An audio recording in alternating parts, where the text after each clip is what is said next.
Bonjour à tous. On commence cette revue de presse avec l'équipe de France Espoir qui s'est fait éliminer de son Euro ce lundi soir. Les Bleuets ont ainsi perdu 2-1 contre les Pays-Bas U21 en quart de finale de cette compétition.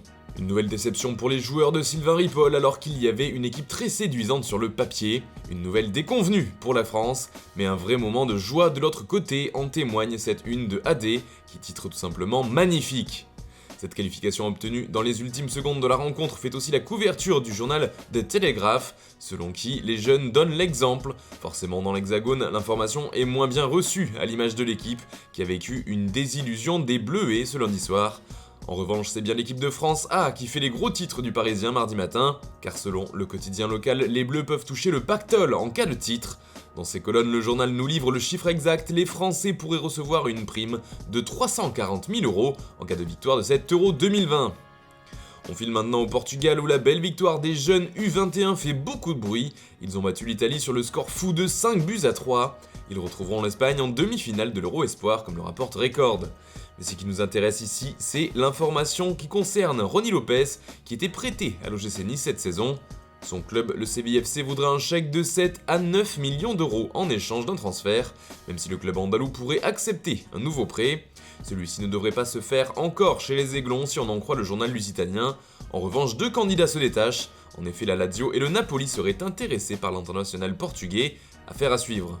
Le destin de Sergio Agüero en revanche est lui bel et bien bouclé. En effet, comme le rapporte Sport, ce mardi, l'attaquant argentin a rejoint officiellement le Barça. Le Kun a quitté Manchester City libre de tout contrat et il est désormais un joueur coulé. C'est le premier renfort de cette ère Laporta, note le quotidien catalan. Et la nouvelle fait sans surprise la une de nombreux journaux du côté de l'Espagne. C'est le cas avec l'Esportiu qui fait dans le jeu de mots en titrant Mes Kun Club, en référence au célèbre slogan Mes Kun Club pour le FC Barcelone. Même son de cloche en couverture de Mundo Deportivo qui espère que c'est un Kun tueur qui arrive dans les rangs blaugrana. D'ailleurs, le quotidien ibérique nous livre une petite indiscrétion concernant le mercato barcelonais et la prochaine recrue. Il s'agit bien d'Eric Garcia d'après le journal et c'est pour aujourd'hui. Et Mundo Deportivo avait bien raison puisque le Barça vient tout juste d'officialiser la venue du défenseur central. Il arrive lui aussi libre de Manchester City et s'est engagé avec sa nouvelle équipe jusqu'à l'été 2026. Du côté de l'Italie aussi, le mercato est dans toutes les têtes et il est d'abord question de celui de la Lazio, avec l'arrivée de Maurizio Sarri sur le banc. Il serait déjà d'accord avec le club romain tant sur le salaire que sur les renforts à venir. Mais c'est aussi l'avenir de Gianluigi Donnarumma qui fait réagir. Le jeune portier en fin de contrat avec l'AC Milan fait par exemple la une du Corriere dello Sport qui nous livre la vérité sur Gigio. Le gardien transalpin quitte Milan pour progresser, explique le journal qui dégage deux prétendants. La Juventus qui retente sa chance et le Barça qui fascine Donnarumma. D'ailleurs, d'après la Gazzetta dello Sport, il y aurait un nouvel arrivant dans la course puisque José Mourinho aurait appelé directement le gardien pour tenter sa chance. Autre info mercato en une du journal au papier rose, celle qui concerne Olivier Giroud. L'AC Milan s'intéresse de près à son cas et aurait même fait une offre pour lui. On parle ici d'un contrat de 2 saisons pour l'attaquant français. Enfin, le retour de Miralem Pjanic semble se préciser, en tout cas la vieille dame est prête à faire l'opération si on en croit tout au sport. Massimiliano Allegri serait favorable à la venue de Pjanic, mais il faudra trouver la formule.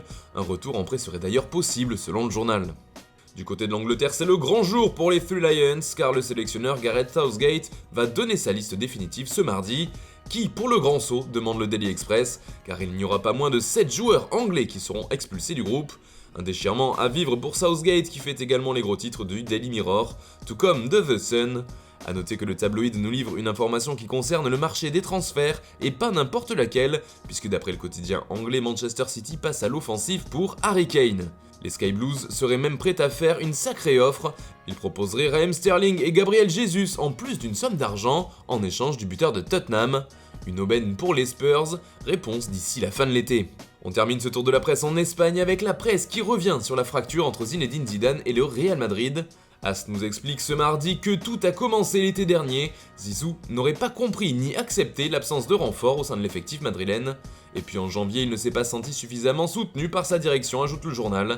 Cela fait couler aussi beaucoup d'encre chez Marca. Cette fois, il s'agit de la lettre ouverte de Zidane dont nous vous parlions hier.